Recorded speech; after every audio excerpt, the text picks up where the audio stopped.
In a dusty Colorado town, where hope runs as thin as the mountain air, Eleanor Moore clutches her growing belly and watches the town council nail boards across her schoolhouse door. The young widow has fought for months to keep the one-room school alive, but without a husband to vouch for her, the town fathers have decided she's too fragile to teach their children. 23 students now face a future without education, and Ellie faces a future without purpose. Then Wyatt Callen rides into town, a weathered rancher whose reputation for keeping to himself is matched only by his reputation for getting what he wants. When he sees what's happening to the school that's changed his orphaned niece's life, he makes an offer that shocks everyone. He'll fund the entire operation himself. But why would a man who never learned to read risk everything for a pregnant teacher's dream? Before we jump back in, tell us where you're tuning in from. And if this story touches you, make sure you're subscribed, because tomorrow I've saved something extra special for you. 6 months earlier, when the autumn leaves painted the Colorado mountainsides in shades of amber and rust, Eleanor Moore had stood in this same schoolhouse with very different feelings in her heart. The morning sun had streamed through windows. The Thomas had installed himself, casting golden rectangles across the wooden floors he'd sanded smooth with his own careful hands. Back then, the desks, 12 of them built from local pine, had been filled with eager faces, and the chalkboard bore the neat script of lessons planned together during long winter evenings. Eleanor ran her fingers along the worn leather binding of Thomas's teaching journal, the artifact that had become her most treasured possession since his passing. His careful handwriting filled every page, documenting not just lesson plans, but his hopes for each student. Little Mary Patterson struggles with her letters, he'd written in his precise script, but shows remarkable understanding of numbers. Perhaps mathematics will be her path to confidence. Below that, in Eleanor's more flowing hand, she'd added her own observations. Mary's shyness comes from fear of making mistakes. Extra encouragement needed. The journal represented everything they'd built together.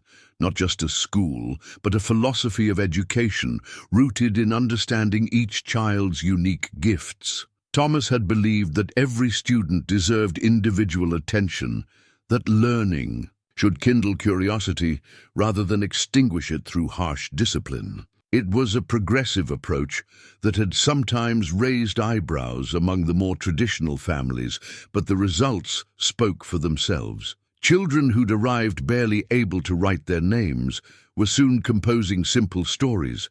Students who'd never touched a book were reading aloud with confidence. Now, 5 months after a sudden fever had taken Thomas from her, Eleanor faced the enormous task of continuing their work alone. The pregnancy she'd discovered 2 weeks after his funeral felt like both a blessing and an impossible burden. How could she teach 23 children while carrying one of her own? How could she manage discipline when some of the older boys already tested boundaries they wouldn't have dared cross with Thomas present? The cottage behind the school, where she and Thomas had planned to raise their family, felt cavernously empty. His coffee cup still sat in the kitchen cupboard, though she'd stopped setting it out for breakfast months ago. His teaching clothes hung in the wardrobe, the sleeves still holding the shape of arms that would never again gesture enthusiastically while explaining the wonders of geography or the beauty of poetry. Eleanor's own wardrobe had grown tight around her expanding waist, forcing her to let out seams and add panels to her few good dresses. The physical changes reminded her daily of the life growing within her, but also of the whispered conversations that ceased whenever she entered the general store or the church social hall. A pregnant widow teaching their children. It challenged every notion of propriety the town held dear. Mrs. Abernathy, the banker's wife, had been particularly vocal in her concerns. "It simply isn't natural," she'd confided to anyone who would listen. "A woman in her condition, managing all those children without a man's firm hand to maintain order. Mark my words, something unfortunate will happen." Her predictions carried weight in a community where women's voices were often filtered through their husbands' opinions. But Eleanor had also found unexpected allies. Sarah Williams, whose 3 children attended the school, had quietly organized other mothers to help with maintenance tasks. They'd arrive on Saturday mornings with buckets and scrub brushes, cleaning windows and sweeping floors while their children played in the schoolyard. "You concentrate on the teaching," Sarah had said firmly. "We'll handle the rest." The children themselves seemed largely unaware of the adult concerns swirling around their education. They arrived each morning with the same enthusiasm Thomas had always inspired, eager to share discoveries and proud to display their improving penmanship. 8-year-old Sarah Callan, the quiet niece of the mysterious rancher, had blossomed under Eleanor's patient encouragement. The child who'd barely spoken above a whisper in September was now volunteering to read aloud and asking thoughtful questions about the stories they studied. It was Sarah Callan's transformation that had first caught Eleanor's attention as something remarkable. The girl had arrived at the school midway through the previous year, a thin, frightened child whose uncle had gruffly explained she needed book learning, but offered no other details. Eleanor had sensed trauma beneath the girl's silence, the way she flinched at sudden noises, the careful distance she maintained from adults, the fierce protectiveness she showed toward the few personal belongings in her small satchel. Gradually, through patient kindness and the magic of stories, Sarah had begun to emerge from her shell. She showed particular aptitude for writing, crafting simple tales about brave princesses and loyal horses that revealed an imagination far richer than her timid demeanor suggested. When she'd written her first complete story, 3 pages about a lost kitten finding its way home, Eleanor had felt the same joy Thomas always experienced when a student made a breakthrough. Now, standing in the boarded schoolhouse, Eleanor clutched the teaching journal closer to her chest. Thomas's dreams lived on in these pages, in the carefully documented progress of each student, in the educational philosophy they'd developed together through countless discussions and shared experiences. The town council could board up the building, but they couldn't seal away the knowledge that lived in these pages, or the conviction that every child deserved the chance to learn and grow. The sound of approaching hoofbeats interrupted her reverie, and Eleanor looked up to see a familiar figure dismounting from a dusty horse. Wyatt Callan pulled off his worn leather work gloves and slapped them against his thigh, sending up a small cloud of dust that caught the late afternoon light. These gloves, cracked and stained from years of honest labor, had become as much a part of him as his weathered hands beneath them. Every crease and callus told a story of fences mended, cattle branded, and countless dawn-to-dusk days spent building. Something lasting from the unforgiving Colorado soil. The Rocking Sea Ranch sprawled across 1,500 acres of prime grazing land. Its boundaries marked by stone posts Wyatt had set himself over the course of 20 years. From his position on the ridge overlooking the main pasture, he could see his herd of Aberdeen Angus scattered like black dots against the golden grass, their sleek coats testament to careful breeding and constant attention. This land was his life's work, earned through backbreaking labor and shrewd business decisions that had slowly expanded his holdings from a modest homestead to one of the region's most prosperous operations. But prosperity hadn't brought him the peace he'd expected. At 34, Wyatt had built everything he'd dreamed of as a young man, fresh from the crowded tenements of Chicago. Yet something essential remained missing. He'd grown comfortable with solitude, preferring the honest company of livestock to the complicated social expectations of town life. Neighbors knew him as fair in his dealings, but distant in his manner, a man who paid his debts promptly and kept his own counsel. The townspeople respected him for his success and his reliability, but they also whispered about his past. Stories circulated about his reasons for leaving the city, though none came close to the truth. Some claimed he'd been involved in labor disputes. Others suggested a failed romance had driven him west. In reality, Wyatt had simply grown tired of being poor and powerless. watching his father work himself to death in a factory while the family struggled to afford basic necessities. The West offered opportunity to a man willing to work for it, and Wyatt had embraced that chance with everything he possessed. His inability to read beyond the most basic words remained his closely guarded secret. He'd left school at 10 to help, support his family, and pride had prevented him from seeking help once he'd achieved success. He'd developed elaborate workarounds, memorizing the appearance of important documents, relying on trusted associates to read contracts aloud, claiming his eyes troubled him when forced to examine written materials. Most business in cattle country was still conducted on handshakes and spoken agreements anyway, which suited his limitations perfectly. The arrangement had worked well enough until 18 months ago, when his brother James had died in a mining accident, leaving 8-year-old Sarah orphaned and traumatized. Wyatt had ridden to Denver immediately, finding his niece hollow-eyed and silent in the care of overwhelmed neighbors. The responsibility of raising a child terrified him more than any bronco he'd ever faced. But blood was blood, and Sarah was the only family he had left. Bringing her to the ranch had been like introducing a frightened sparrow to a world of hawks and eagles. Sarah barely spoke above a whisper, jumped at sudden movements, and spent most of her time hiding in the small room he'd prepared for her. Wyatt found himself completely unprepared for the needs of a grieving child. His attempts at conversation fell flat. His efforts to interest her in ranch activities met with polite but distant compliance. The breakthrough had come when Mrs. Williams from town had mentioned the new school term beginning. "That child needs the company of others her age," she'd said firmly. "Education will give her purpose and hope for the future." Wyatt had resisted. Initially, what use were books and arithmetic to a rancher's family? But Sarah's continued withdrawal worried him more than his own skepticism. The transformation that followed had been nothing short of miraculous. Within weeks of starting school, Sarah began speaking in complete sentences. She asked questions about everything from the stars overhead to the names of wildflowers in the pasture.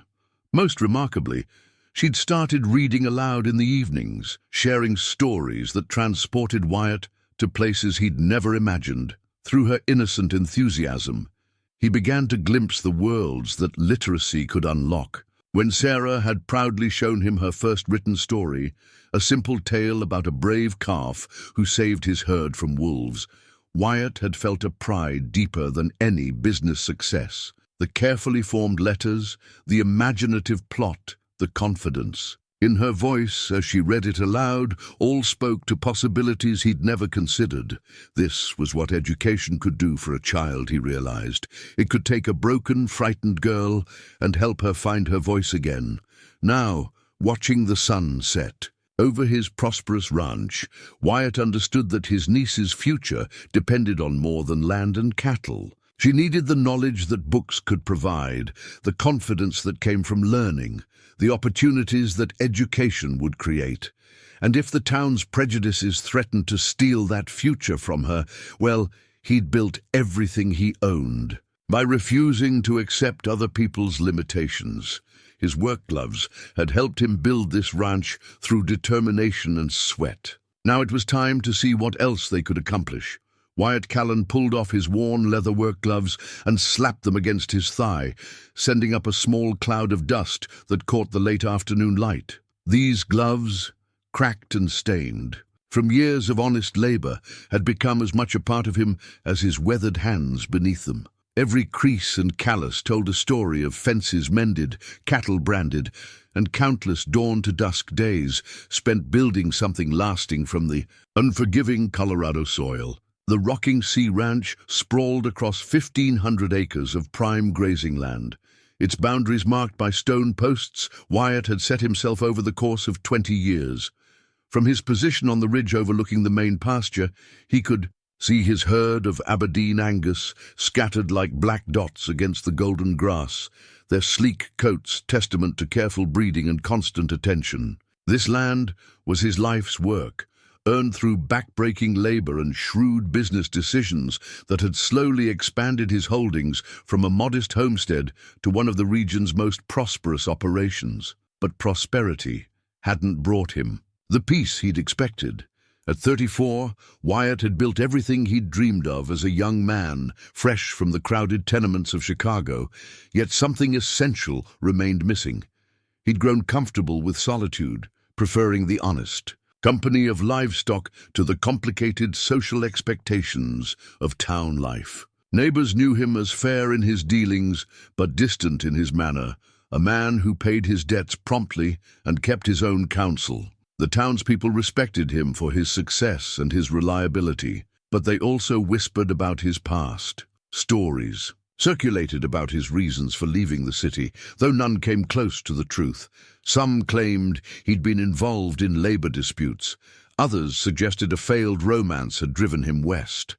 In reality, Wyatt had simply grown tired of being poor and powerless, watching his father work himself to death in a factory while the family struggled to afford basic necessities. The West offered opportunity to a man willing to work for it, and Wyatt had embraced that chance with everything he possessed. His inability to read beyond the most basic words remained his closely guarded secret. He'd left school at 10 to help, support his family, and pride had prevented him from seeking help once he'd achieved success. He'd developed elaborate workarounds, memorizing the appearance of important documents, relying on trusted associates to read contracts aloud, claiming his eyes troubled him when forced to examine written materials. Most business in cattle country was still conducted on handshakes and spoken agreements anyway, which suited his limitations perfectly. The arrangement had worked well enough until 18 months ago, when his brother James had died in a mining accident, leaving 8-year-old Sarah orphaned and traumatized. Wyatt had ridden to Denver immediately, finding his niece hollow-eyed and silent in the care of overwhelmed neighbors. The responsibility of raising a child terrified him more than any bronco he'd ever faced. But blood was blood, and Sarah was the only family he had left. Bringing her to the ranch had been like introducing a frightened sparrow to a world of hawks and eagles. Sarah barely spoke above a whisper, jumped at sudden movements, and spent most of her time hiding in the small room he'd prepared for her. Wyatt found himself completely unprepared for the needs of a grieving child. His attempts at conversation fell flat. His efforts to interest her in ranch activities met with polite but distant compliance. The breakthrough had come when Mrs. Williams from town had mentioned the new school term beginning. "That child needs the company of others her age," she'd said firmly. "Education will give her purpose and hope for the future." Wyatt had resisted. Initially, what use were books and arithmetic to a rancher's family? But Sarah's continued withdrawal worried him more than his own skepticism. The transformation that followed had been nothing short of miraculous. Within weeks of starting school, Sarah began speaking in complete sentences. She asked questions about everything from the stars overhead to the names of wildflowers in the pasture. Most remarkably, she'd started reading aloud in the evenings, sharing stories that transported Wyatt to places he'd never imagined. Through her innocent enthusiasm, he began to glimpse the worlds that literacy could unlock. When Sarah had proudly shown him her first written story, a simple tale about a brave calf who saved his herd from wolves, Wyatt had felt a pride deeper than any business success. The carefully formed letters, the imaginative plot, the confidence. In her voice as she read it aloud, all spoke to possibilities he'd never considered. This was what education could do for a child, he realized. It could take a broken, frightened girl and help her find her voice again. Now, watching the sun set over his prosperous ranch, Wyatt understood that his niece's future depended on more than land and cattle. She needed the knowledge that books could provide, the confidence that came from learning, the opportunities that education would create. And if the town's prejudices threatened to steal that future from her, well, he'd built everything he owned by refusing to accept other people's limitations. His work gloves had helped him build this ranch through determination and sweat. Now it was time to see what else they could accomplish. The official school closure notice lay folded in Eleanor's trembling hands, its formal language as cold and final as a tombstone inscription. The document, bearing the official seal of Pine Ridge Township and signed by all 5 council members, represented everything she'd feared since Thomas's death: the systematic dismantling of their shared dream, reduced to bureaucratic efficiency and municipal cost-cutting. The town hall had been packed beyond capacity for the emergency meeting, with families crowding the aisles and spilling onto the front steps. Eleanor had arrived early, her best dress carefully pressed and her arguments rehearsed, hoping that reason and passion might sway minds that seemed already made up. The council members, Mayor Harrison, Banker Abernathy, Merchant Coleman, Rancher McKinnon and Preacher Davidson, had taken their seats with the weary expressions of men performing an unpleasant but necessary duty. Mayor Harrison had called the meeting to order with perfunctory politeness. "We're here tonight to address the ongoing concerns about our municipal school. As you all know, we've been reviewing the financial sustainability and operational practicality of continuing education services given recent changes in circumstances." The euphemism had stung. Recent changes meant Thomas's death, her pregnancy, and the town father's conviction that a woman in her condition couldn't possibly manage 23 students without descending into chaos or scandal. Eleanor had risen when invited to speak, feeling the weight of every gaze in the crowded room. Some faces showed sympathy, parents whose children had thrived under her and Thomas's guidance. Others displayed the stern disapproval she'd grown accustomed to receiving at church socials and community gatherings. "Gentlemen," she'd begun, her voice stronger than she'd felt, "I understand your concerns about maintaining educational standards during this transition period. But I ask you to consider what we've accomplished this year. Reading scores have improved across all grade levels. 7 of our students have advanced beyond their expected academic placement. We've had no disciplinary incidents requiring outside intervention." Banker Abernathy had leaned forward, his expression skeptical. "Mrs. Moore, no one questions your enthusiasm for teaching. But enthusiasm isn't sufficient for managing a classroom full of children, some of them nearly grown. Boys who might challenge a woman's authority. What happens when discipline becomes necessary? What happens when your condition makes it impossible for you to maintain order?" The phrase, "your condition," had been delivered with the delicate distaste reserved for discussing unseemly bodily functions. Eleanor had felt heat rise in her cheeks, but she'd pressed on. "I've maintained excellent discipline this year, without any assistance.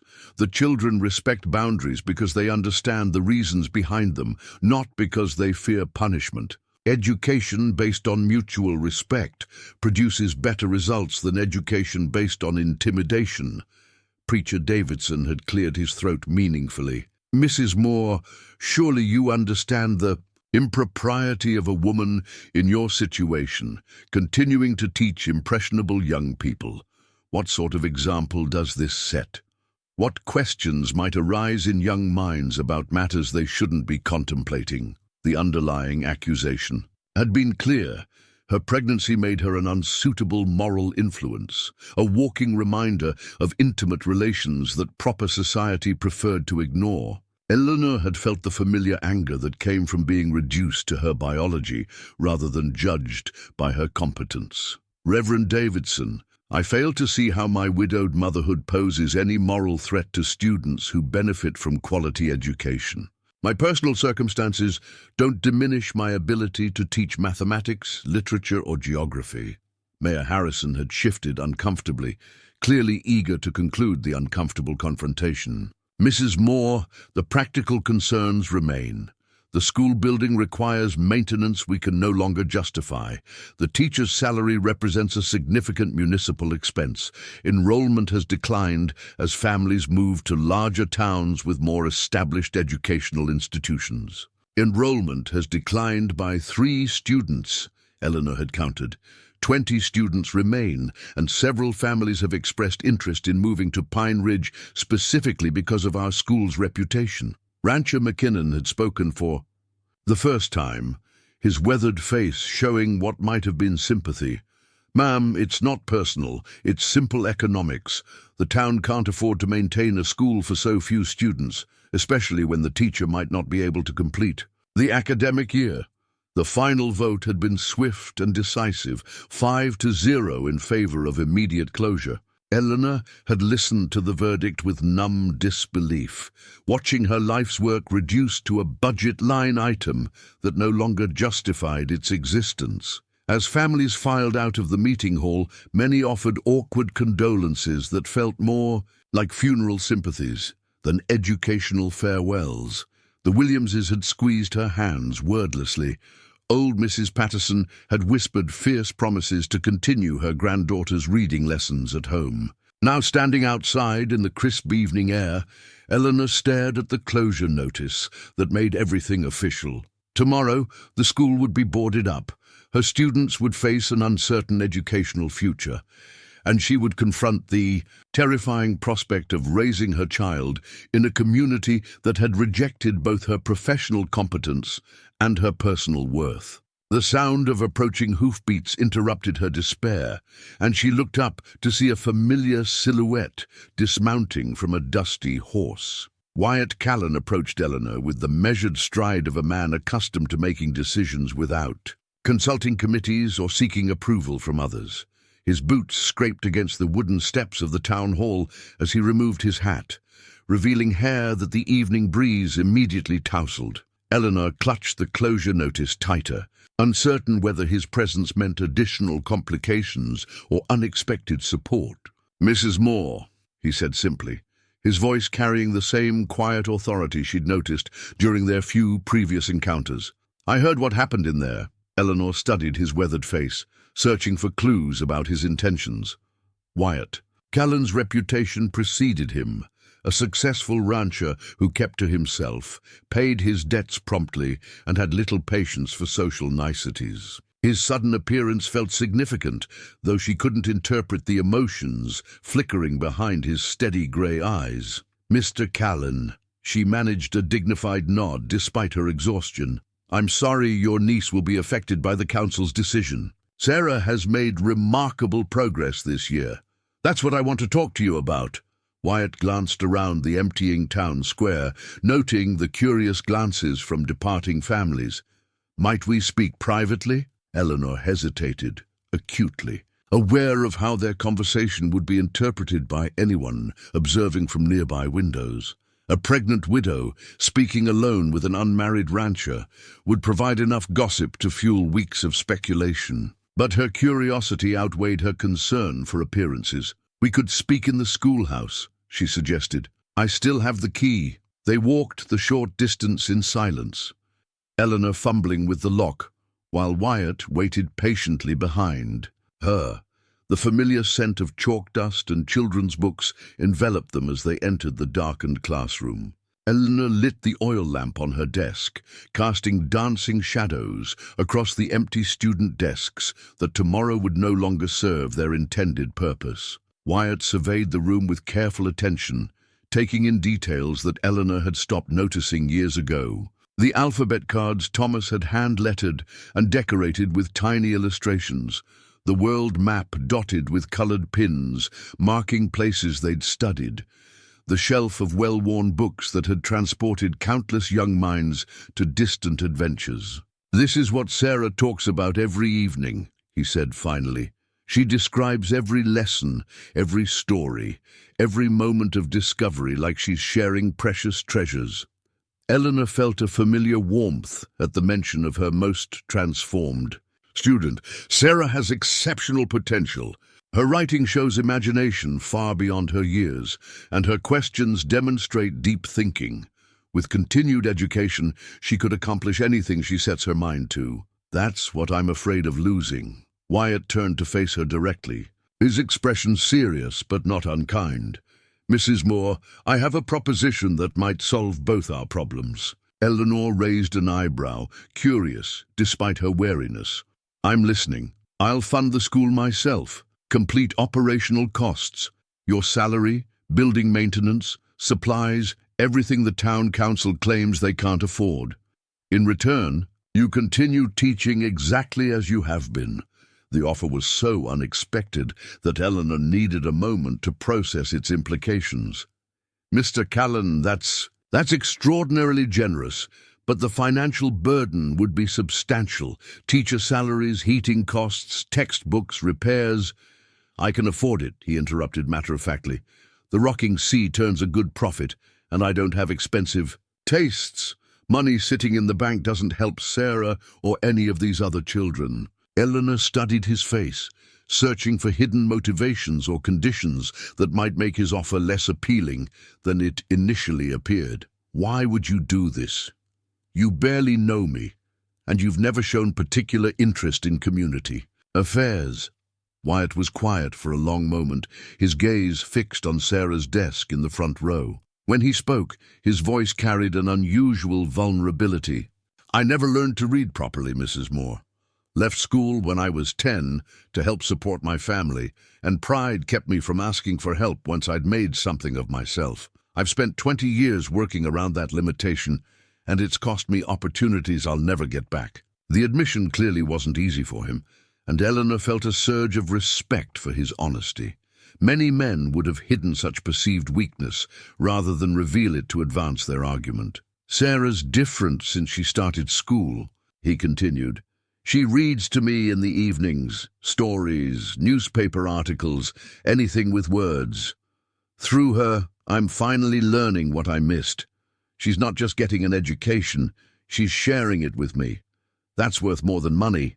Eleanor felt something shift in her perception of this taciturn rancher. His proposal wasn't charity or pity, it was investment in something he truly valued. The town council might not approve of private funding. They could claim it sets a dangerous precedent. Let them disapprove, Wyatt said firmly. Private. Citizens can fund whatever they choose, and I choose to fund education. Are you willing to accept the position? Eleanor looked around the classroom that had been her life's work, imagining it filled again with eager students and purposeful activity. The offer felt too good to be true, but Wyatt's straightforward manner suggested he meant exactly what he said. She extended her hand toward him, a gesture that felt both professional and deeply personal. Mr. Callan, you have yourself a teacher. His calloused palm was warm and steady as it closed around her smaller hand, sealing an agreement that neither of them fully understood would change both their lives forever. The bronze school bell that arrived 3 days later gleamed like captured sunlight in Eleanor's hands, its surface unmarred by the weather and wear that had cracked its predecessor. Wyatt had ordered it from Denver without consulting her, arriving at the schoolhouse that morning with the bell wrapped in canvas and a quiet determination to see it properly installed before classes resumed. The old one served its purpose, he said simply, examining the damaged bell that had called Pine Ridge children to learning for nearly a decade. But it was starting to sound uncertain. Children deserve to hear confidence when school begins each day. Eleanor traced the inscription etched into the new bell's bronze surface. Education opens every door. Pine Ridge School, 1895. The words represented more than mere sentiment. They embodied the philosophy she and Thomas had always shared now, given permanent form through Wyatt's thoughtful gesture. The transformation of the schoolhouse had begun immediately after their handshake agreement. Wyatt approached the renovation with the same methodical efficiency he applied to ranch operations, arriving each morning with tools and materials that addressed problems Eleanor had learned to work around. Loose floorboards were secured with proper nails instead of the temporary wedges she'd used. Windows that had rattled in their frames for years were re-glazed and weatherproofed. The pot-bellied stove, which had required constant adjustment to maintain even heat, was cleaned and fitted with new gaskets that eliminated the drafts that had made winter lessons uncomfortable. "You don't need to do all this," Eleanor had protested on the second day, watching him carefully sand rough patches on student desktops. The children managed perfectly well with things as they were. Managing isn't the same as thriving, Wyatt had replied, not pausing in his work. These children deserve the same quality environment you'd want for your own child. His matter-of-fact reference to her pregnancy had surprised her. Most people either ignored her condition entirely or discussed it in euphemisms that emphasized their discomfort. Wyatt's straightforward acknowledgement felt refreshingly honest. The community's reaction to the school's resurrection had been mixed and vocal. Sarah Williams had arrived with a basket of fresh bread and her unqualified approval. "Thank the Lord, someone had the sense to keep this school open," she'd declared, arranging the loaves on Eleanor's desk. "These children need education more than the town council needs to pinch pennies." But approval wasn't universal. Eleanor had overheard Mrs. Abernathy's sharp whispers outside the general store. "It's unseemly. An unmarried man involving himself so intimately in a pregnant widow's affairs. Mark my words, there's more to this arrangement than concern for education." The gossip stung, but Eleanor found herself caring less about public opinion than she'd expected. Wyatt's actions spoke louder than speculation about his motives. He worked with the focused dedication of someone who understood the value of what they were preserving. Sarah Callan had become a regular visitor during the restoration work, her uncle allowing her to help with simple tasks like organizing supplies and cleaning chalkboards. The girl's joy at the school's salvation was infectious, and her chatter filled the workspace with the kind of enthusiastic planning that made the future feel possible again. "Mrs. Moore, will you still read to us every afternoon?" Sarah had asked, while polishing the brass fittings on the new desks Wyatt had commissioned from the town carpenter. "Uncle Wyatt says the stories help me with my own writing, and I have 3 new tales I want to share." "Of course we'll continue our reading time," Eleanor had assured her. "In fact, I was thinking we might start a more advanced literature program for students who are ready for chapter books." Sarah's eyes had lit up with the hunger for learning that Eleanor recognized in her most promising students. "Could we read Little Women? I saw it in the catalogue from the book company in Denver." Eleanor had glanced at Wyatt, who was listening to their conversation while installing new window latches. The slight smile that crossed his weathered features told her that Sarah's request had his approval, even if he couldn't read the book himself. "We'll add it to our book order," Eleanor had promised, making a mental note to include several copies so interested students could follow along with the text during group readings. The most significant change wasn't physical but atmospheric. The school that had felt like a failing institution now hummed with renewed purpose. Eleanor found herself staying later each afternoon, not from obligation but from excitement about the possibilities that proper resources would create. She could implement the advanced mathematics curriculum she'd always wanted to try. She could expand their science lessons with equipment that would make abstract concepts tangible. She could create the kind of educational environment that would prepare these rural children to compete with their urban counterparts. As the bronze bell caught the late afternoon sunlight streaming through the newly cleaned windows, Eleanor felt something she hadn't experienced since Thomas's death: genuine optimism about the future. The bell would call children to learning, but it also announced something more significant: the birth of a partnership that valued education above convention, substance above appearance, and potential above prejudice. Wyatt secured the final bracket that would hold the bell in its tower, testing the rope that would allow Eleanor to ring it each morning. The clear, confident tone that resulted seemed to echo across the entire valley, announcing that Pine Ridge school was not merely surviving, but preparing to flourish. The anonymous letter arrived on a Tuesday morning, slipped beneath Eleanor's cottage door during the pre-dawn hours when decent people were still asleep. The paper was cheap, the handwriting deliberately disguised, but the message was crystal clear in its cruelty. "Decent women don't accept charity from unmarried men. Your arrangement with Callan brings shame on our community. Find yourself a husband or find yourself another town. Eleanor's hands trembled as she read the unsigned threats, each word designed to wound and intimidate. The letter represented more than one person's disapproval. It embodied the whispered conversations that ceased when she entered rooms, the pointed glances that followed her through the general store, the systematic campaign to make her feel unwelcome in the community she'd served faithfully for years. The harassment had begun subtly. Families who had previously greeted her warmly at church now offered only stiff nods. Former allies like Mrs. Patterson, whose granddaughter had thrived under Eleanor's instruction, suddenly found reasons to avoid extended conversations. Even Reverend Davidson's Sunday sermons had begun, including pointed references to the importance of proper Christian conduct and the dangers of unseemly associations between men and women. Eleanor had initially tried to ignore the social pressure, focusing on preparing lesson plans and organizing the classroom for the upcoming term. But isolation wore on her spirit like water against stone, gradually eroding her confidence and sense of belonging. The pregnancy made everything worse. Her changing body drew attention she didn't want, while her emotional vulnerability left her less equipped to handle criticism that would have rolled off her shoulders months earlier. The letter's arrival coincided with her darkest period of self-doubt. Perhaps the town council had been right about her inability to manage alone.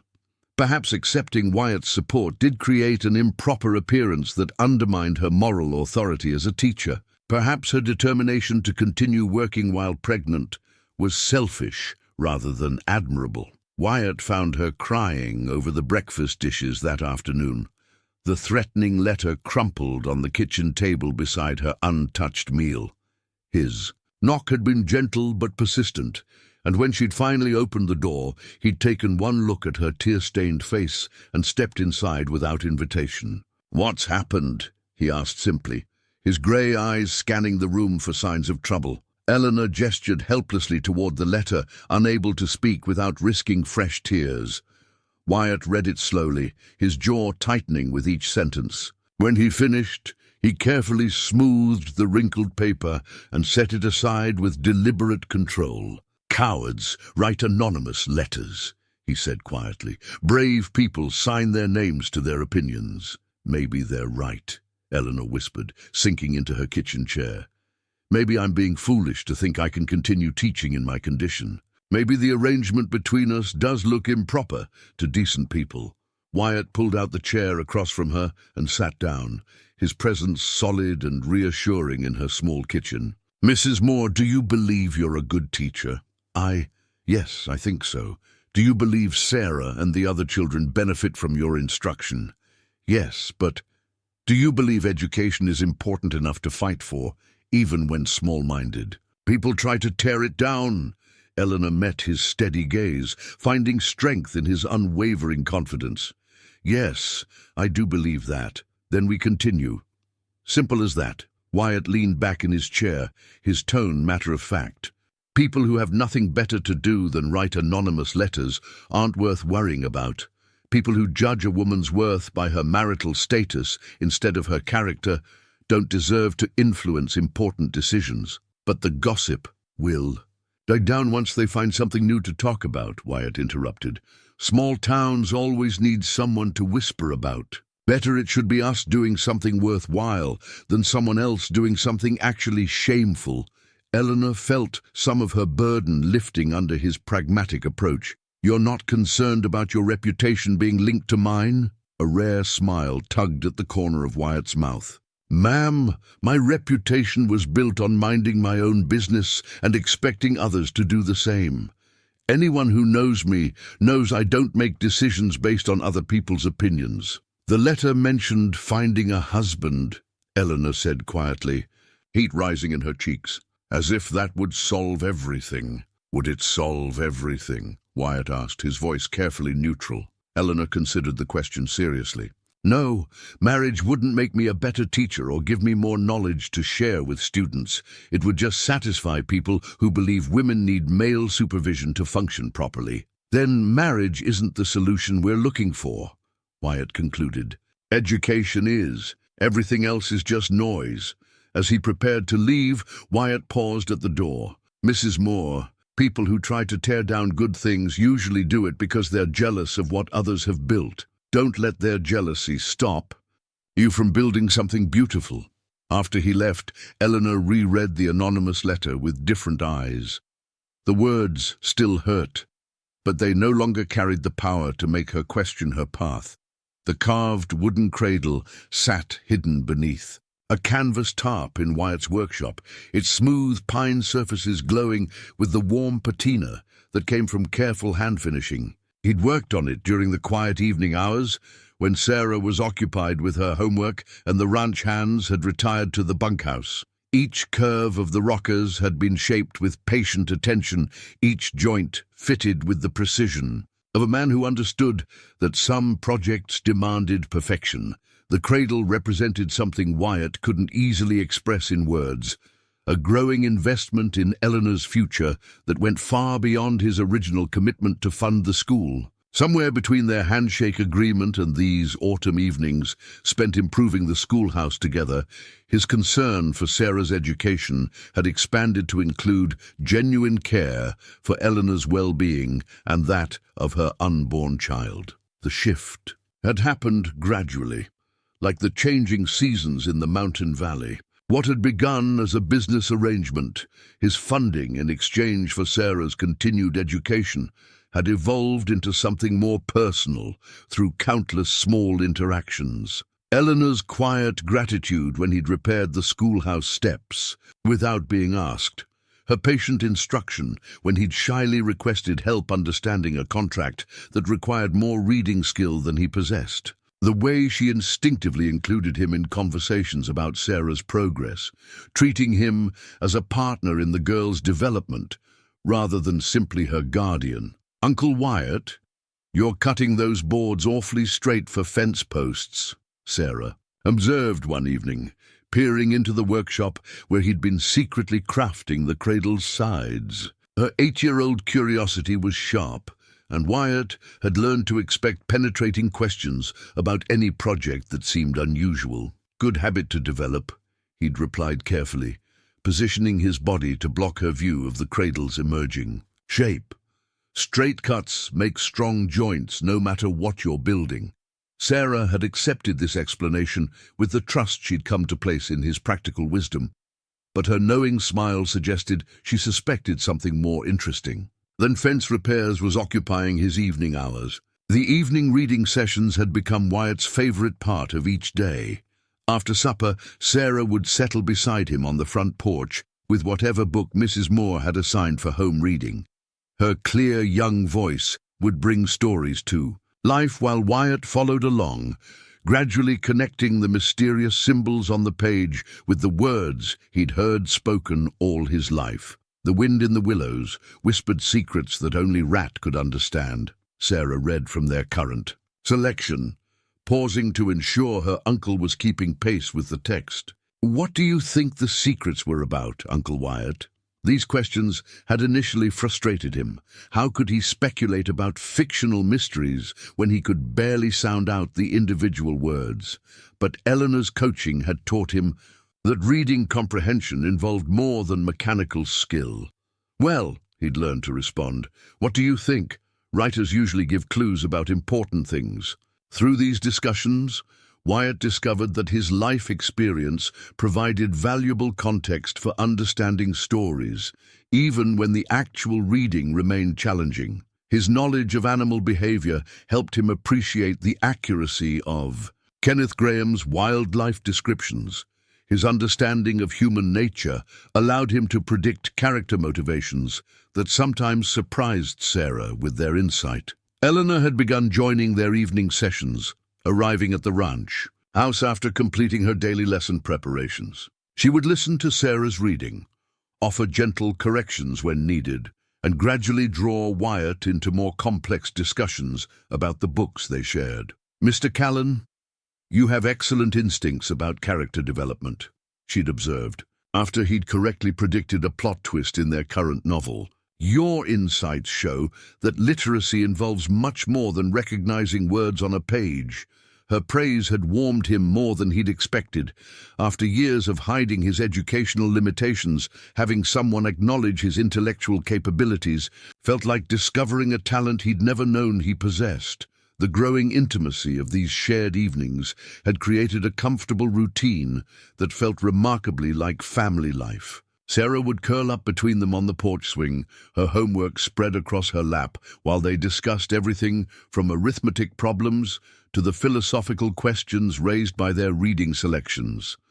Eleanor's pregnancy had become more visible, and Wyatt found himself automatically adjusting cushions for her comfort, fetching glasses of water without being asked, and ensuring she had adequate light for grading papers. "You don't need to fuss over me," Eleanor had protested one evening when he'd brought her a shawl against the cooling mountain air. "Not fussing," he'd replied simply, "just being neighborly." But they both knew it had become more than neighborly concern.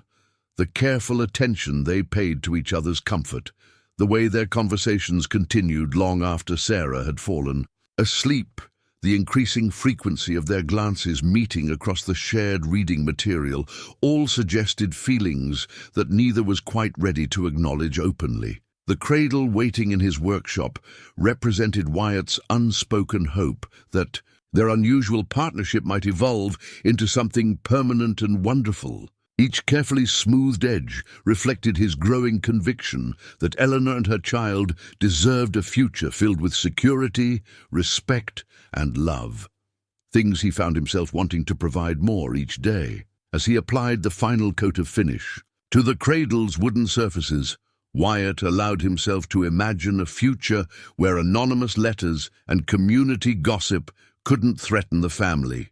They were slowly, carefully building together. The letter from Wyatt's deceased brother James had been folded and refolded so many times that the creases had worn soft as fabric, the ink fading but still legible in the lamplight of the ranch house parlor. Eleanor held the precious document carefully, understanding that Wyatt was sharing something deeply personal, perhaps the most important piece of writing in his possession, despite his struggles with literacy.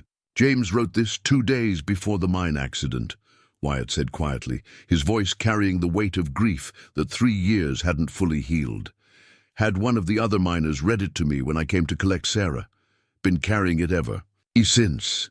Eleanor's eyes traced the familiar handwriting. James had clearly shared his brother's challenges with formal education, but his words carried unmistakable love and desperation. "My dear brother," the letter began, "if something happens to me, promise you'll give Sarah the chances we never had. She's got a quick mind that shouldn't be wasted like ours were. Education opens doors that stay locked for people like us. Don't let her grow up ignorant just because we did." The letter continued with specific requests about Sarah's upbringing, but it was the final paragraph that revealed the depth of James's regret. "I know you think book learning doesn't matter for practical folk, but I've watched educated men make fortunes while we break our backs for wages. Sarah deserves better. Make sure she gets proper schooling, even if you have to move heaven and earth to provide it. She's our family's hope for something greater." "He was always the dreamer between us," Wyatt said, settling into the chair beside Eleanor as Sarah played quietly with her dolls in the corner. "I thought hard work and honest dealing were enough to get ahead in the world.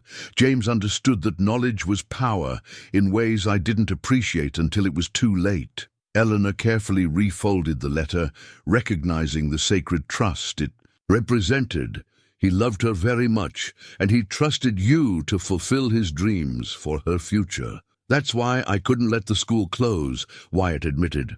"Sarah's not just my responsibility. She's my chance to honor the promise I made to my brother. When I see her reading stories or working arithmetic problems, I feel like James is watching, proud that his daughter is getting opportunities we never imagined."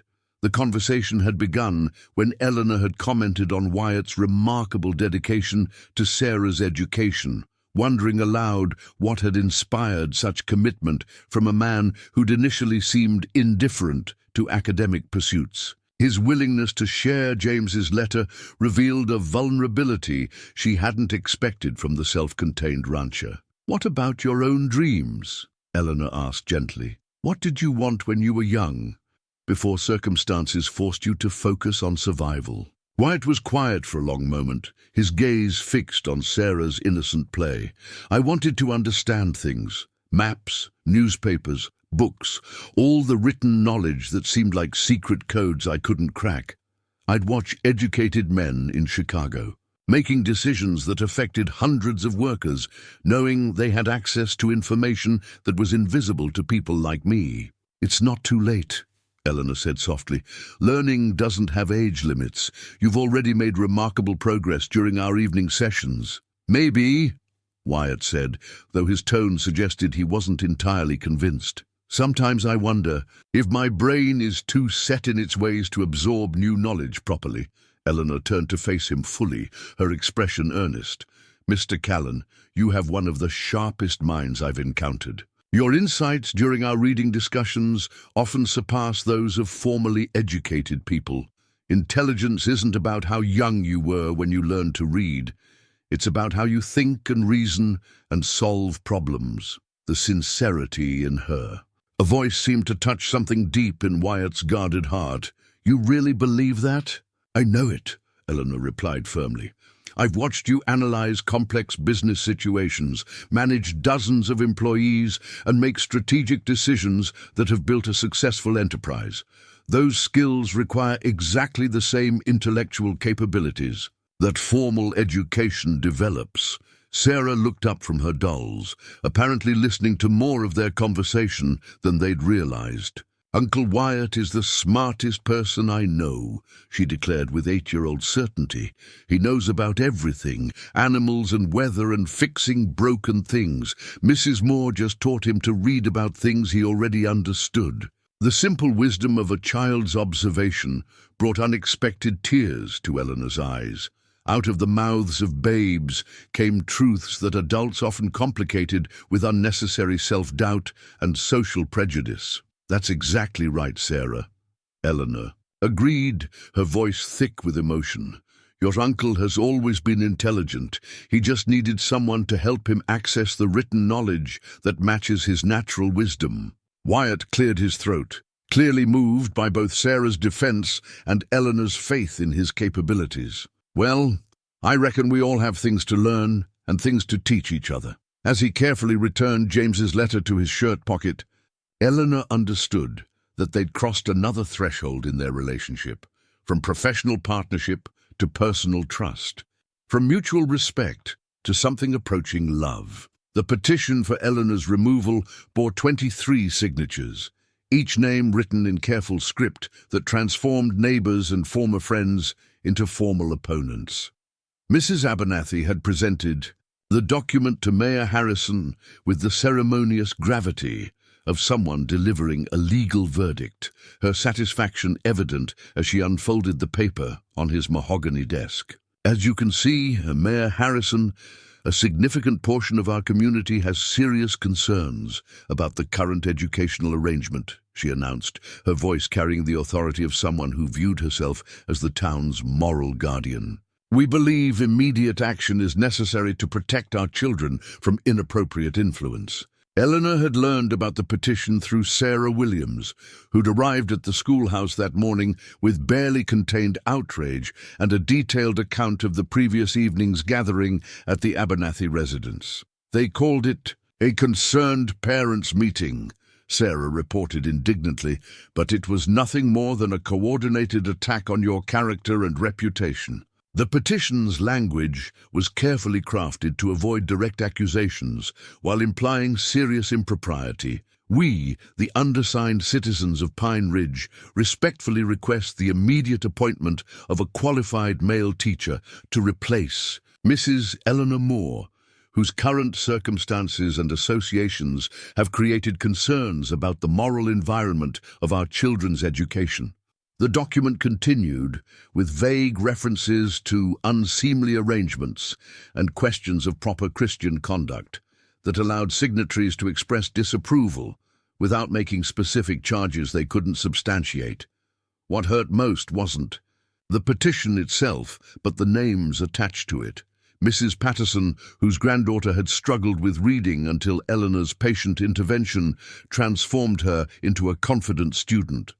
Mr. Coleman, who'd praised Eleanor's innovative mathematics. Instruction just months earlier. Even Mrs. Davidson, the preacher's wife, had added her signature despite her husband's previous support for the school's educational mission. "Some of these people have children in my classroom," Eleanor said quietly, studying the familiar handwriting with disbelief. "How can they demand my removal while sending their children to learn from me every day?" Sarah Williams shook her head grimly. "Fear makes people do foolish things. They're more afraid of gossip than they are committed to their children's education." The economic pressure had begun shortly after the petition's presentation. Mr. Abernathy had quietly suggested to several of Wyatt's business associates that continued association with the Callan situation might reflect poorly on their own reputations. Suppliers who'd previously competed for the Rocking Seas business suddenly found reasons to delay deliveries or increase prices. The banker's subtle campaign of professional isolation was designed to make Wyatt's support of the school financially costly, but Wyatt's response had been characteristically direct. When approached by nervous business partners seeking reassurance about his controversial activities, he'd made his position clear. "My business relationships are based on mutual benefit and honest dealing. Anyone who wants to end those relationships over personal matters they don't understand is welcome to do so. I won't have trouble finding partners who judge me by my actions rather than other people's gossip." The children caught in the middle suffered most from the adult tensions. Students whose parents had signed the petition arrived at school with confused expressions and conflicted loyalties. They loved Mrs. Moore and enjoyed learning, but they'd overheard enough adult conversations to understand that their attendance somehow involved them in community controversy they didn't comprehend. Young Timothy Coleman had tearfully approached Eleanor after arithmetic class. "Mrs. Moore, is it true you're going to stop being our teacher because my pa thinks you're a bad person?" Eleanor had knelt beside his desk, choosing her words carefully. "Timothy, your father loves you and wants what's best for you. Sometimes adults disagree about complicated things, but that doesn't change how much we all care about your education and happiness." "But you're not a bad person," Timothy had insisted, with the moral clarity that children possessed before adults, taught them to compromise their convictions. "You're the best teacher we've ever had." The petition represented more than individual signatures. It embodied the community's resistance to change, their discomfort with unconventional arrangements, and their preference for familiar prejudices over educational innovation. Eleanor understood that the document would be presented as evidence of widespread concern, justifying official intervention in her professional life. As she prepared for the inevitable confrontation with town authorities, Eleanor found strength in remembering the children who depended on her instruction and the promise she'd made to Thomas about continuing their shared educational mission. The signatures on the petition might represent community pressure, but they also revealed which people were willing to sacrifice children's futures to maintain their own comfort with social conventions. The battle for the school's survival had escalated beyond individual prejudice to organized opposition, but Eleanor was no longer the isolated widow who'd first faced the town council months earlier. Eleanor's careful handwriting filled every page of the Christmas program script, each scene crafted to showcase her students' academic growth while celebrating the season's spirit of hope and renewal. The handwritten manuscript had become her secret weapon against community criticism, a tangible demonstration of what Pine Ridge children could achieve when given proper educational support and high expectations.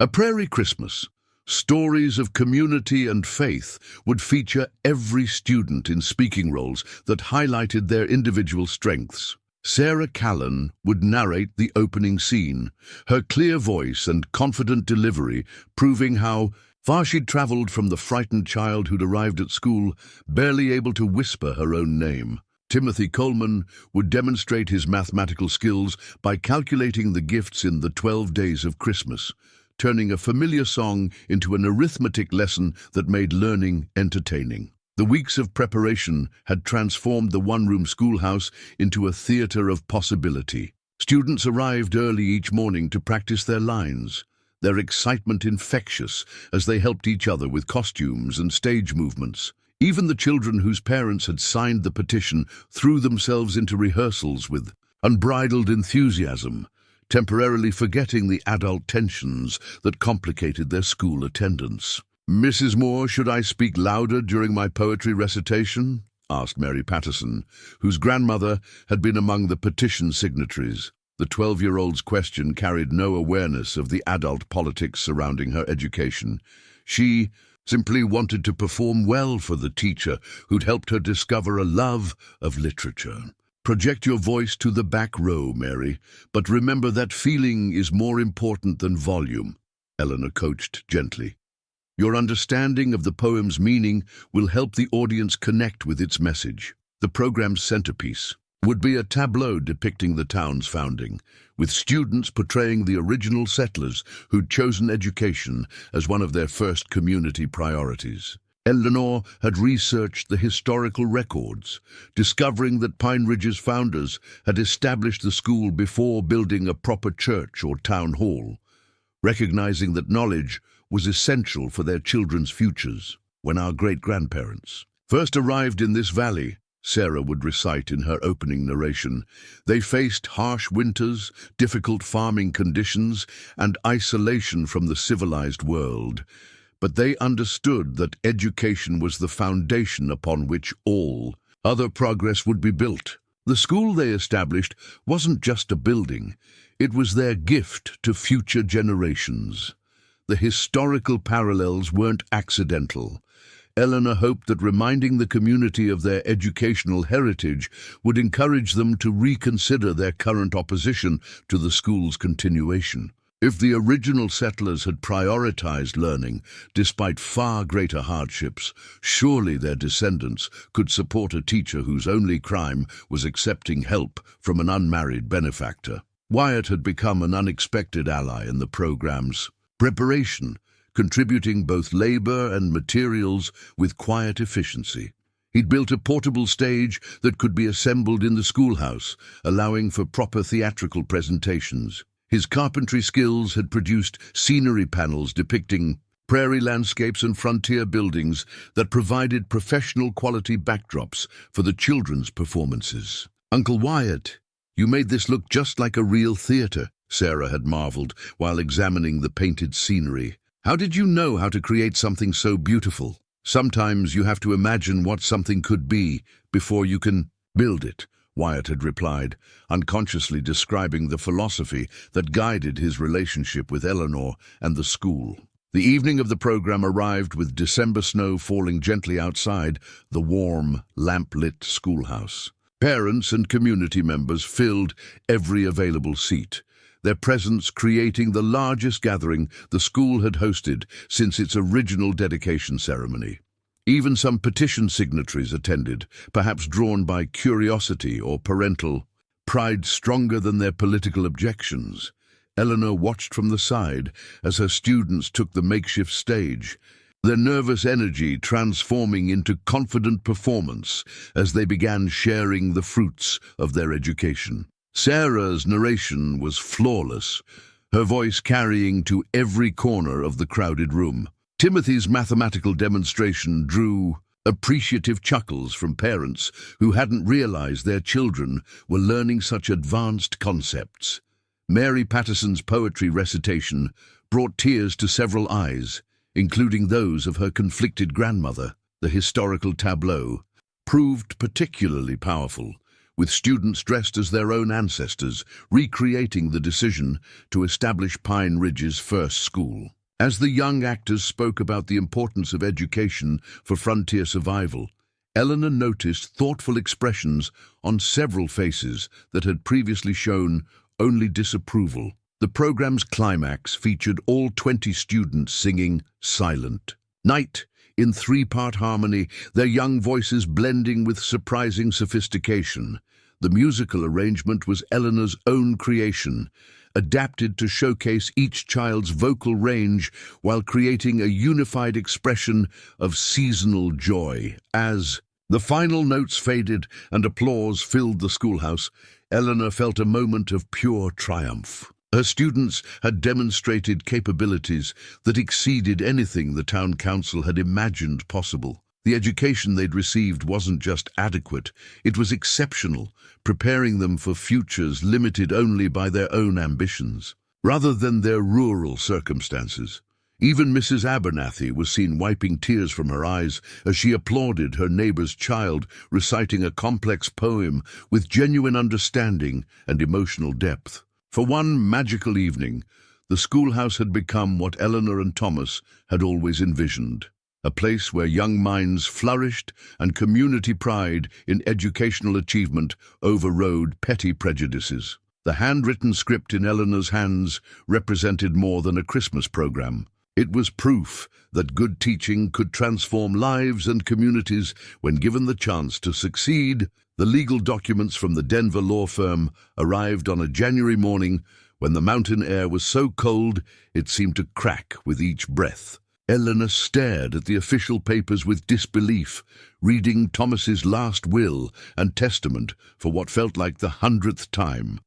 Unable to fully comprehend the transformation these pages represented for her future, Mrs. Eleanor Moore, the formal language declared, is hereby designated as sole beneficiary of the estate of Thomas Jonathan Moore, including all property, investments, and financial assets held in trust pending resolution of outstanding legal matters. The inheritance Thomas had left her, a substantial sum invested in Denver real estate and railroad stocks, had been tied up in probate court for nearly 2 years, its existence unknown to Eleanor until the legal complications had finally been resolved. The lawyer's accompanying letter explained the delay. Your late husband's business partner had contested the will's provisions, claiming joint ownership of certain investments. The Colorado Supreme Court has ruled in your favor, releasing funds totaling $3,947, plus accumulated interest and dividends. We apologize for the extended legal proceedings that delayed this settlement. Eleanor's hands trembled as she calculated the significance of this unexpected windfall. The inheritance represented more than financial security. It offered complete independence from both town council control and Wyatt's generous but potentially compromising support. She could fund the school herself, hire additional teachers, even expand the educational program beyond what Pine Ridge had ever imagined possible.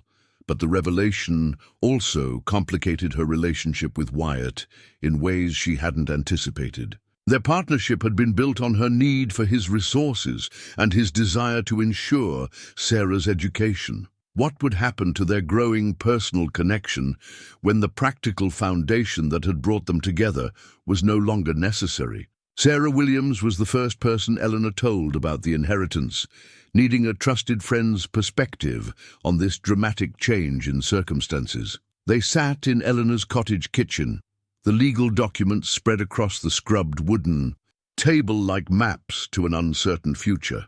It's wonderful news, of course, Sarah said carefully, but I can see why you're troubled. Will this change things between you and Wyatt? I don't know, Eleanor admitted. Our entire relationship has been based on his funding the school because I couldn't afford to do it myself. Now that I can be completely self-sufficient, what reason would he have to continue his involvement? Perhaps his reasons have changed. Over these past months, Sarah suggested gently, a man doesn't spend his evenings teaching himself to read just to ensure his niece gets an education. He could send Sarah to school in Denver if that were his only concern. Eleanor had considered this possibility, but feared building hopes on assumptions that might prove false. Wyatt was a practical man who made decisions based on clear benefits and logical outcomes. Their evening reading sessions and comfortable domestic routines might simply represent the convenience of an efficient arrangement rather than evidence of deeper feelings. The news of Eleanor's inheritance spread through Pine Ridge with the speed of wildfire, transforming community perceptions overnight. The pregnant widow, who'd been pitied as a dependent charity case, suddenly became an independent woman of means whose educational vision deserved serious consideration. People who'd viewed her relationship with Wyatt as potentially scandalous now saw it as a partnership between equals rather than a patron and dependent arrangement. Mrs. Abernathy, who'd led the petition drive against Eleanor's continued employment, suddenly discovered reasons to visit the schoolhouse with offers of assistance and friendship. "I always believed in your teaching abilities, Mrs. Moore," she claimed with breathtaking revisionism. "My concerns were simply about the financial sustainability of the educational program." Eleanor received these sudden reversals of opinion with polite skepticism, understanding that community support based on her financial status was far less reliable than opposition based on moral conviction. People who changed their minds about her worth based on her bank account might just as easily change them again if circumstances shifted. The most difficult conversation was with Wyatt himself. Eleanor had asked him to visit the cottage that evening, ostensibly to discuss Sarah's spring curriculum, but actually to reveal the inheritance and explore its implications for their future relationship. "This changes everything," she said simply, placing the legal documents on the table between them. "I can fund the school independently now. I no longer need your financial support." Wyatt read through the inheritance papers with his improving literacy skills, taking time to absorb their full meaning. When he looked up, his grey eyes were unreadable. "Congratulations," he said quietly. "This gives you the independence you deserve. You'll be able to run the school exactly as you see fit, without anyone questioning your decisions or your methods." "Yes," Eleanor agreed, though the word felt hollow. "Complete independence." They sat in silence for several minutes, both understanding that the practical foundation of their partnership had just shifted dramatically. The question now was whether the personal connection they'd built could survive without the mutual need that had originally brought them together. "So what happens now?" Wyatt finally asked, his voice carefully neutral. Eleanor looked into his weathered face, searching for clues about his feelings while trying to understand her own. "I honestly don't know." Dr. William Hayes set down his medical bag with the deliberate movements of a man delivering unwelcome news. His examination of Eleanor had been thorough but gentle, his weathered hands checking her pulse and listening to the baby's heartbeat with professional concern that couldn't quite mask his growing worry. The written medical report he now prepared would become the ammunition her opponents needed to force her from the classroom. "Mrs. Moore, I must be frank with you," Dr. Hayes said, his fountain pen scratching across the official letterhead as he documented his findings. "Your blood pressure has elevated significantly since my last examination. The swelling in your hands and feet, combined with your advanced pregnancy, creates genuine risks that I cannot ignore as your physician." Eleanor watched him complete the medical report, understanding that each careful word would be scrutinized by town officials looking for justification to close the school again. Dr. Hayes was a good man who delivered half the children in Pine Ridge, but his professional obligations required him to prioritize her health over her career aspirations. "Doctor, I feel perfectly capable of continuing my teaching duties," Eleanor protested, though she couldn't deny the exhaustion that had been weighing on her more heavily each day. "The children depend on consistent instruction, especially with spring examinations approaching. I understand your dedication, but I must recommend immediate reduction in physical activity and stress," Dr. Hayes replied firmly. "Teaching 23 children while 7 months pregnant, particularly given the community tension surrounding your position, represents exactly the kind of strain that could endanger both you and your baby. The medical report's formal language transformed Eleanor's daily struggles into clinical concerns that demanded official response. Patient exhibits symptoms consistent with pregnancy-induced hypertension. Continued exposure to stressful working conditions could result in serious complications requiring emergency intervention. Immediate cessation of employment responsibilities strongly recommended. Word of Dr. Hayes's medical recommendations reached the town council before Eleanor had even returned home from her appointment. Mayor Harrison arrived at her cottage that evening with the grim efficiency of someone performing an unpleasant but necessary duty, accompanied by 2 council members who served as witnesses to the official conversation.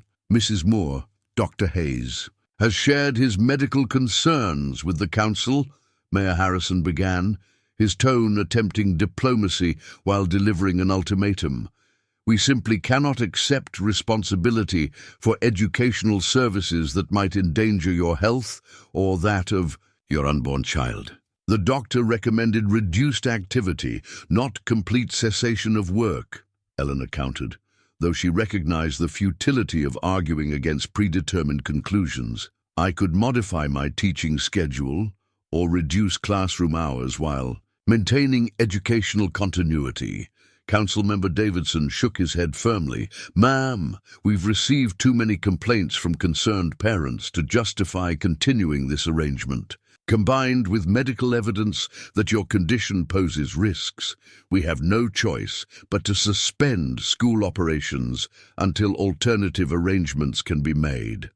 The suspension felt like a death sentence for everything Eleanor had worked to build. Her inheritance had given her financial independence, but it couldn't protect her from the biological reality of pregnancy or the community's determination to use her condition as justification for ending her career.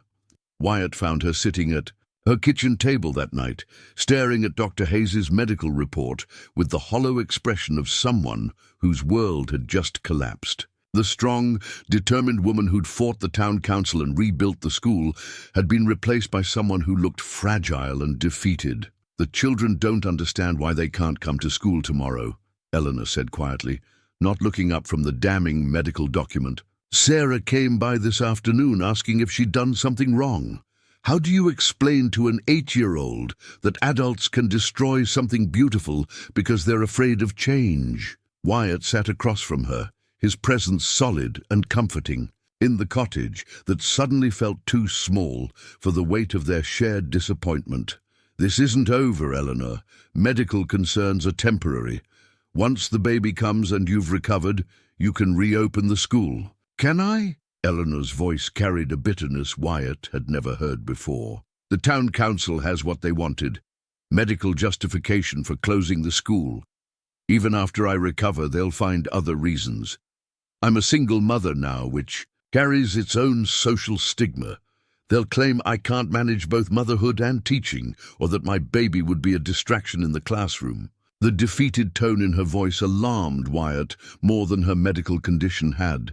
The Eleanor he'd come to admire was a fighter who faced obstacles with determination and creativity. This broken woman, contemplating surrender, represented a crisis. Deeper than physical health concerns. What about your inheritance? He asked gently. You have the resources to operate independently of town council approval. Eleanor laughed bitterly. Money can't buy community acceptance or parental trust. What good is funding a school if families won't send their children? What purpose does education serve if society won't allow educated women to use their knowledge? As night settled over the mountain valley, Eleanor stared at the medical report that had become her educational death warrant, wondering if the dreams she'd shared with Thomas were simply too idealistic for the harsh realities of frontier life. The bundle of 23 letters, each written in a child's careful handwriting, lay spread across the town hall table like evidence in a trial that would determine the future of education in Pine Ridge. Sarah Callan had organized the letter-writing campaign without adult supervision, instinctively understanding that children's voices might carry weight that adult arguments had failed to achieve. We, the students of Pine Ridge School, want to tell you why Mrs. Moore should keep teaching us, began Timothy Coleman's letter, his 9-year-old logic cutting through adult complications with devastating simplicity. She makes learning fun and helps us understand hard things. My arithmetic has gotten so much better that Pa says I can help him with the store accounts. That's because Mrs. Moore taught me that numbers tell stories about real life. The emergency town meeting had been called at the insistence of Mayor Harrison, who'd grown tired of the constant controversy surrounding the school. The hall was packed beyond capacity, with families standing in the aisles and spilling onto the front steps. The tension was palpable. Months of gossip and political maneuvering had divided the community into irreconcilable camps. Eleanor sat in the front row, her pregnancy now obvious despite her carefully chosen dress. The medical report Dr. Hayes had prepared lay before the council members like a sword of Damocles, ready to fall at any moment. But beside her sat an unexpected ally, Wyatt Callan, dressed in his best suit and prepared to make the most important speech of his life. Sarah's letter, written in her careful script, was perhaps the most powerful. Mrs. Moore saved me from being scared and silent. When I first came to school, I couldn't talk to anyone because I was afraid they would think I was stupid. Mrs. Moore showed me that questions are how we learn and that making mistakes is how we get better. She taught me that words have power to tell stories and change how people think. If you take her away from us, you're taking away the person who helps us find our voices. Mayor Harrison called the meeting to order with visible reluctance. We're here tonight to make a final decision about the school situation. Dr. Hayes has provided medical evidence that Mrs. Moore's continued teaching poses health risks. Several families have expressed ongoing concerns about the educational environment. The council must consider all factors in making this determination. Mrs. Williams stood up without waiting for permission to speak. "I'd like to read something," she announced, holding up her daughter's letter. "My Emma wrote this to explain why she wants to keep learning from Mrs. Moore." The letter detailed how Eleanor's patient instruction had helped Emma overcome her fear of reading aloud, transforming a shy child into a confident student who now volunteered to share stories with the class. One by one, parents began standing to read their children's letters. Mr. Patterson, whose mother had signed the petition against Eleanor, read his daughter's passionate defense of the teacher who'd helped her discover a love of poetry. Even some petition signatories found themselves moved by their own children's words, forced to confront the disconnect between their political positions and their children's educational experiences. The turning point came when Wyatt rose to address the assembly. His presence commanded attention. The successful rancher who'd funded the school's continuation was finally speaking publicly about his motivations and intentions. "Folks, I'm not a man who makes speeches," he began, his voice carrying clearly to every corner of the crowded hall. "But I've got things to say that need hearing." He paused, gathering his thoughts before continuing. 6 months ago, I couldn't read much beyond my own name. I was ashamed of that limitation, but I'd learned to work around it. Then I watched what Mrs. Moore's teaching did for my niece Sarah, and I realized I'd been settling for less than I could be.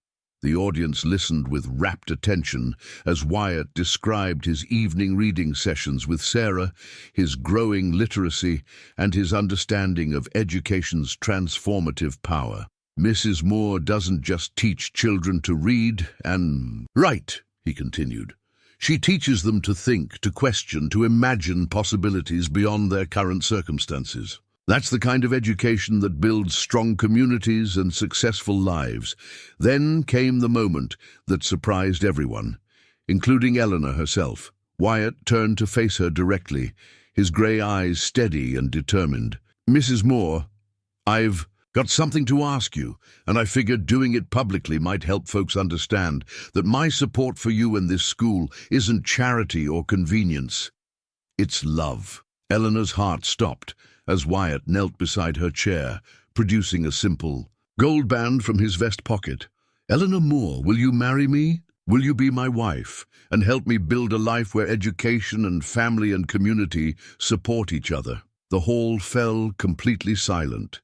The political maneuvering and medical concerns suddenly seemed insignificant compared to the simple human drama unfolding before them. Eleanor stared at the ring, understanding that Wyatt's proposal wasn't just about their personal relationship, it was a public declaration that would reframe the entire school controversy. "Yes," she whispered, then louder, "Yes, I'll marry you." The transformation was immediate.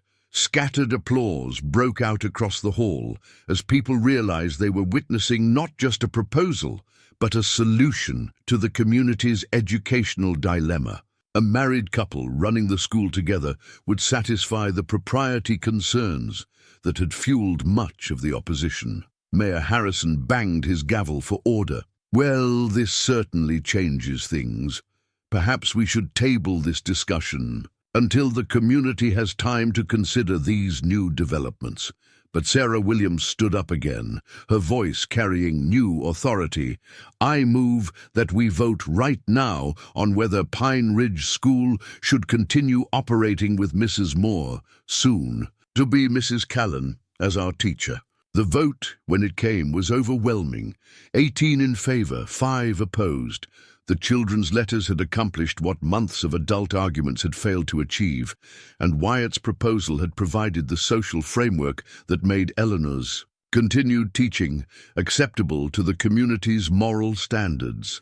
The simple gold wedding ring gleamed on Eleanor's finger as she stood beside Wyatt in the afternoon sunlight, streaming through the schoolhouse windows. Reverend Davidson had agreed to perform the ceremony in the classroom, where their partnership had first taken root, surrounded by the desks and books that represented their shared commitment to education and community. Sarah Callan, radiant in her role as both flower girl and witness to her uncle's happiness, scattered rose petals from the garden behind Eleanor's cottage. The 8-year-old had sewn the petals into small fabric pouches the night before, determined that this wedding should be as beautiful as any ceremony described in the romantic novels she'd begun reading under Eleanor's guidance. "Do you, Wyatt Callan, take Eleanor Moore to be your lawfully wedded wife, to have and to hold in sickness and in health, for richer or poorer, as long as you both shall live." Reverend Davidson's voice carried the weight of formal ritual, but his eyes showed genuine warmth for the couple whose unconventional courtship had ultimately strengthened the entire community. "I do," Wyatt replied firmly, his calloused hands gentle as he slipped the matching gold band onto Eleanor's finger. The ring represented more than marriage vows. It symbolized the union of their dreams, their resources, and their commitment to creating something lasting and valuable together. Eleanor's response came through tears of joy that had been building. Since the moment Wyatt had knelt beside her chair in the town hall. "I do," she whispered, then more strongly, "I absolutely do." The small gathering of witnesses included many who had opposed their relationship just weeks earlier. Mrs. Abernathy dabbed at her eyes with a lace handkerchief, apparently moved by the romance she'd previously condemned as improper.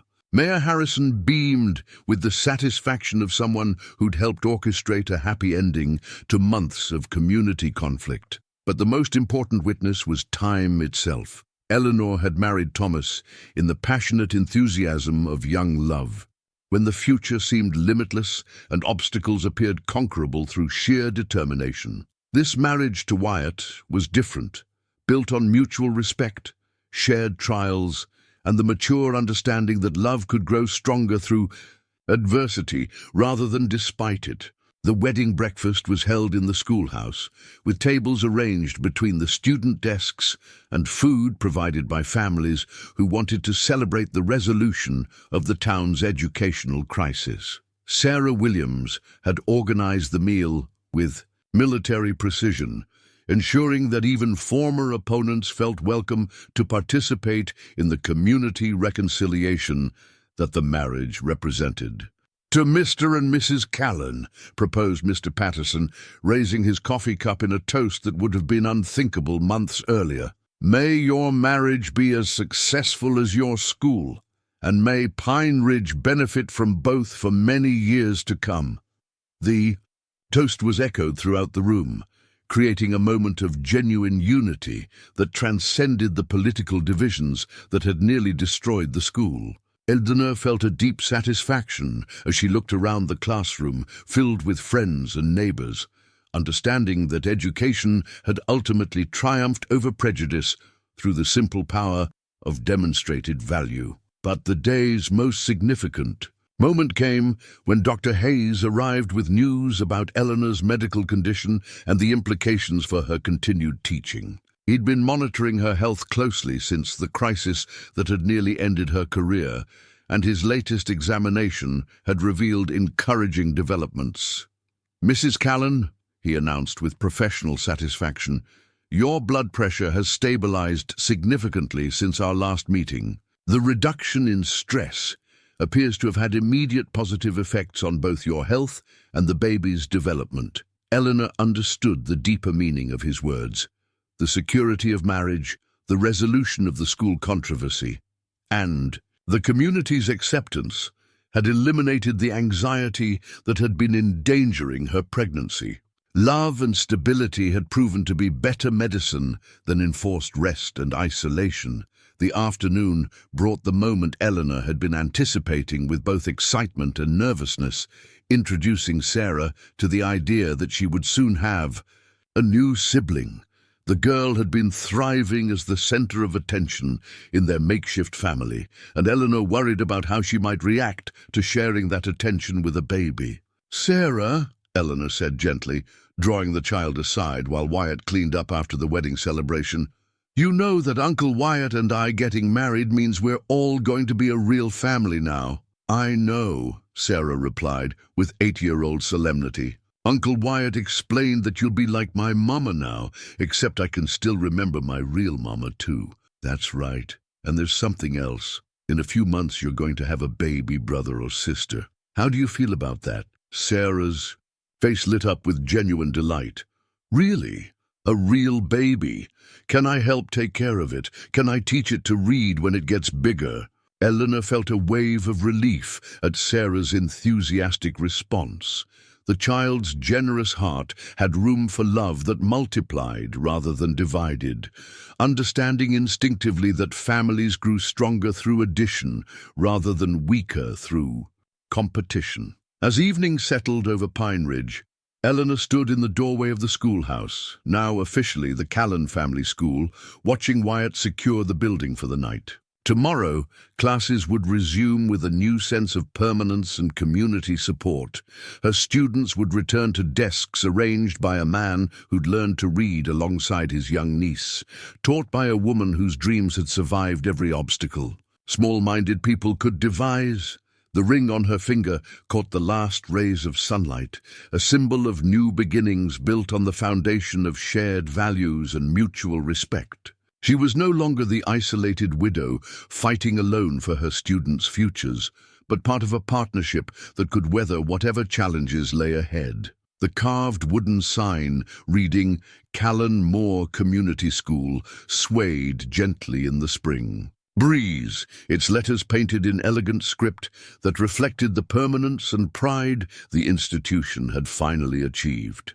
Wyatt had crafted the sign from a single piece of seasoned oak, each letter carefully routed and filled with deep blue paint that would withstand the mountain weather for decades to come. The hyphenated name honored both Eleanor's teaching legacy and their partnership in creating something greater than either could have built alone. Eleanor stood in the school garden, now expanded to include both educational plots where students learned botany and practical growing areas that would help feed the community's children during the school year.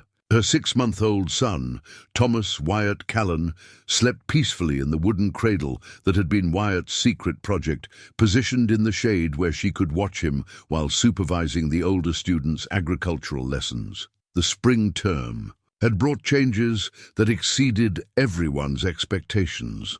Enrollment had increased to 31 students as families from neighboring settlements sent their children to Pine Ridge, specifically for the educational opportunities the Callen Moore school provided.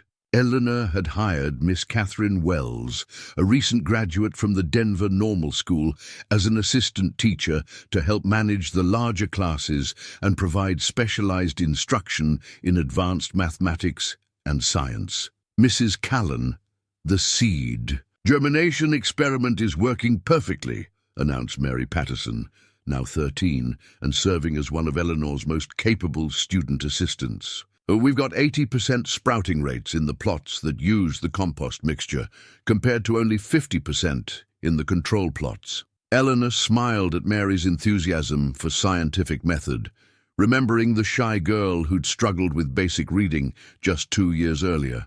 The transformation of individual students remained the most satisfying aspect of teaching, but Eleanor had learned to appreciate the broader impact of education on community development and family stability. Sarah Callan, now 10, and reading at a level that would challenge many adults, had become the unofficial bridge between the school and the broader community. Her confidence and articulate communication helped other families understand the value of advanced education for their own children. When visitors came to evaluate the school's reputation, Sarah served as a living testament to what dedicated teaching could accomplish. "Aunt Eleanor, should I help the younger children with their reading practice now?" Sarah asked, using the title that had evolved naturally as their family relationships deepened. The girl had embraced her role as big sister to baby Thomas and mentor to newer students with characteristic generosity. "Yes, please take the beginning readers to the library corner," Eleanor replied, gesturing toward the collection of books that had grown to fill 3 large cases. The library represented one of Eleanor's greatest successes, a lending system that allowed families to borrow books for home reading, extending education beyond school hours and involving parents in their children's learning process. Wyatt appeared in the school doorway, his presence still capable of making Eleanor's heart skip, despite 2 years of marriage. He'd been meeting with a delegation from the Territorial Education Department, discussing the possibility of designating Pine Ridge as a model rural school that could train teachers for other frontier communities. "How did the meeting go?" Eleanor asked, shifting baby Thomas to her shoulder as he began to stir. "They want to feature our school in their annual report," Wyatt replied with quiet pride. "Apparently, our achievement scores and enrollment growth have attracted attention all the way to the territorial capital.